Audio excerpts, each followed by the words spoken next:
Hey guys. So when talking to some folks this weekend, I was surprised when they started laughing when I brought up potential nuclear war with Russia if Hillary is elected. People seem to think that this is a conspiracy theory still, even though Hillary has made it abundantly clear that she will go to war with Russia over cybercrimes. You've seen reports. Russia's hacked into a lot of things. China's hacked into a lot of things. Russia even hacked into the Democratic National Committee. Maybe even some state election systems. So we've got to step up our game, make sure we are well defended and able to take the fight to those who go after us. As president, I will make it clear that the United States will treat cyber attacks just like any other attack. We will be ready with serious political, economic, and military responses. Pray tell, how do they know that it was the Russians? I just keep hearing, it was the Russians, but I've yet to find any claim that there is evidence of this, let alone any actual evidence. And the mainstream media seems completely unconcerned. Let's watch Cuck Todd fail to ask super cryptic Joe Biden if there is any evidence of the supposed Russian hack. Why haven't we sent a message yet to Putin? We're sending a message. We have the capacity to do it, and the message He'll know it. He'll know it, and it'll be at the time of our choosing, and under the circumstances that have the greatest impact. The capacity to fundamentally alter the election is not what people think. And I tell you what, to the extent that they do, we will be proportional in what we do. And so a message is going to be sent. Will the public know it? I hope not. I only realized today that I haven't heard any specific claims against Russia regarding the hacking. So when I scan my memory, I could just recall the Clinton campaign's word association games, whereby they say Russia in the same sentence as another threat, but no direct claim is actually made. Hillary did mention that 17 intelligence agencies agree that Russia's the culprit, but once again provided no real evidence. So here we have Fred Fleitz, former CIA, State Department, and House Intelligence Committee security expert, outlining the Clinton campaign's justification for prodding a global nuclear force. Only two intelligence entities, the Office of the Director of National Intelligence and the Department of Homeland Security, have weighed in on this issue, not 17 intelligence agencies, as Hillary Clinton has claimed. And what they said was ambiguous about the Russian involvement. An unclassified October 7, 2016 joint DNI-DHS statement on this issue said the hacks, quote, are consistent with the methods and motivations of Russian-directed efforts. These thefts and disclosures are intended to interfere with the U.S. election process. Such activity is not new to Moscow. The Russians have used similar tactics and techniques across Europa and Eurasia, for example, to influence public opinion there. We believe, based on the scope and sensitivity of these efforts, that only Russia's senior-most officials could have authorized these activities. Saying we think the hacks are consistent with the methods and motivations of Russia-directed efforts is far short of saying we have evidence that Russia has been responsible for the hacks.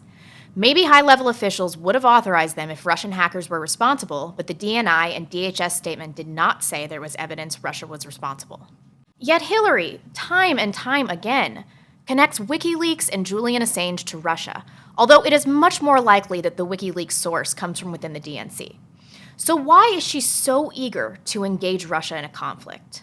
We know that Russia was dismayed by Clinton's NATO intervention in Libya, and that Clinton promised that a no-fly zone would not be used as a cover for regime change, which, of course, is what happened.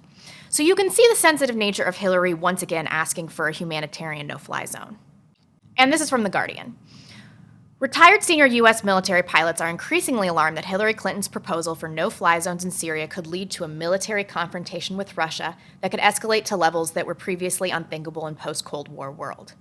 The former strategist spoke to The Guardian as Clinton's Republican rival Donald Trump warned that Clinton's proposal to establish safe zones to protect beleaguered Syrian civilians would lead to World War III. The proposal of no-fly zones has been fiercely debated in Washington for the past 5 years, but has never attracted significant enthusiasm from the military because of the risks to pilots from Syrian air defenses and the presence of Russian warplanes. Many in U.S. national security circles consider the risk of an aerial confrontation with Russia to be severe.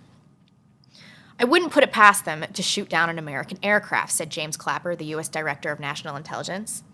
Those who have patrolled no-fly zones over the relatively freer skies of Bosnia and Saddam-era Iraq fear that a President Clinton would oblige the U.S. to what one retired U.S. Air Force three-star general described as an indefinite air occupation. Such a move would risk the lives of U.S. pilots and dare confrontation with the Russian military, which is more aggressive than it has been in years. If she is not politically posturing, it's going to be a disaster. I hope it's political posturing, said John Kuhn, a retired Navy officer who flew no-fly zone missions over Bosnia and Iraq. But since they operate over different parts of the country and with different objectives, the U.S. in the east against the Islamic State, Russia to the west against Assad's opposition, a U.S.-imposed no-fly zone would put their objectives into conflict. No one knows how either side would respond if Russian aircraft violated a U.S. air cordon, nor how to de-escalate a clash before it spiraled into extended combat. So why would Russia trust her? She's manipulated the use of no-fly zones before, destabilized an entire region, and allowed a much, much worse force to move into the vacuum. And Russia was able to see her cavalier reaction to her disastrous policies. We came, we saw, he died. Russians are acutely aware of what is going on and the threat posed by Hillary Clinton. It is being expressed in Russian media. Just listen to these headlines from Russian newspapers. U.S. anti-Russia rhetoric goes nuclear with threats of covert cyber attacks. And who can win World War III if it can be won at all? Further, Russian officials and all of their family members, regardless of circumstance, have been instructed by Putin to return to Russia immediately. They are preparing for a Clinton presidency. On October 5th, 40 million Russian citizens, as well as 200,000 specialists from emergency rescue divisions, and 50,000 units of equipment took part in a 4-day-long civil defense emergency evacuation and disaster preparedness drill, which was reported on the Russian Ministry for Civil Defense's website.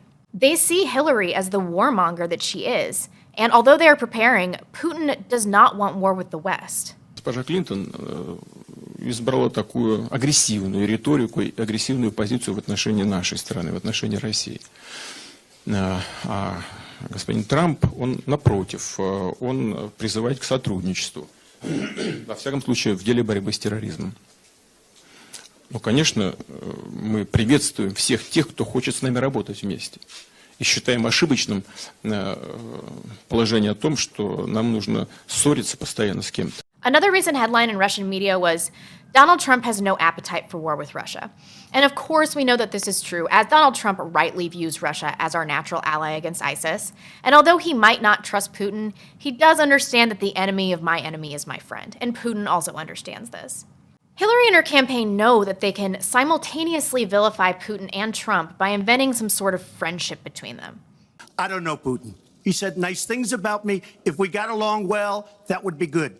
If Russia and the United States got along well and went after ISIS, that would be good. Well, that's because he'd rather have a puppet as president of the United States. No puppet. And it's pretty clear. You're the puppet. It's pretty clear you won't admit No, you're that the the puppet. Russians have engaged in cyber attacks against the United States of America, that you encouraged espionage against our people, that you are willing to spout the Putin line, sign up for his wish list, break up NATO, do whatever he wants to do, and that you continue to get help from him because he has a very clear favorite in this race. And we're the conspiracy theorists? A passing friendship at most between two super rich elites constitutes a bond so tight that a world leader would influence another country's election. That is insane. We also know from several of the Podesta emails that creating a Trump-Putin association has been in the works for months and months. So Brent Badowski, which we've seen all over the Podesta emails, he's a HuffPo columnist, he wrote to Podesta in March. I would suggest in the upcoming debate, campaign ad, or video by Bill Clinton or Hillary Clinton, a laser-like focus on the letter from Republican national security experts warning about Trump as commander-in-chief. The actual letter text with signer names is linked below. Note the strong indictment of Trump comes from moderate Republican to conservative Republican national security leaders, not politicians, not liberals. They warn about Trump regarding everything from his support of torture to his praise of Vladimir Putin. Bill and Hillary could do an elevated version of the LBJ Daisy ad against Goldwater, who could start a nuclear war. I will write in columns soon, but the Clintons shouldn't wait for me. used tones that are statesmanlike and commander-in-chief-like, quoting professional Republican national security experts. Not partisan or political language, but Hillary as commander-in-chief and Bill, who was commander-in-chief, addressing voters in serious waves. And then even earlier, in December 2015, there was correspondence in the WikiLeaks from Brent Badowski to Podesta that first discusses Putin's refusal to help remove Assad. And then it says, quote, "Best approach is to slaughter Donald for his bromance with Putin, but not go too far betting on Putin regarding Syria."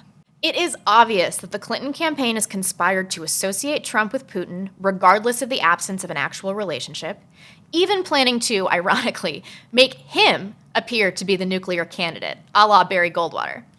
The Clinton campaign thinks that we are dumb enough that their nebulous connections provide us with more reassurance than any actual evidence. Assange and WikiLeaks, Trump, the connection with Russia, it is just not there. But why would Hillary want this? I think the Trump and WikiLeaks Russia connection is mostly out of convenience and opportunism. But why would she want war? I've always been afraid of nuclear war since I was a little kid, but was always comforted by this concept of mutually assured destruction, especially considering that elites would not be immune to the horrors of such an event. So one of my favorite YouTubers is a finance guy, Gregory Mannarino. I've linked him below. And he's convinced that Hillary will use this as a means of economic stimulus to help prevent or remedy a hyperinflationary effect caused by the debt crisis. I've heard many viable theories and would love to hear what you have to say about this in the comment section. Why is Hillary so eager to go to war with Russia despite the potential catastrophic, literally nuclear outcome? So thanks for watching, and a big thanks to folks that helped out with my WikiLeaks research. There were many of you, so I've given you a shout out in the description. This was really super helpful, but because the WikiLeaks dumps have been so numerous, I think we might be up to like 35 or 37,000 emails. It is just a tremendous undertaking that has kind of fallen by the wayside for me. And H.A. Goodman, who I've also linked below, has done an analysis of all 20, and they're excellent, they're succinct, so go ahead and check them out if you're looking for a WikiLeaks breakdown. So thanks, and I will see you guys soon. Bye.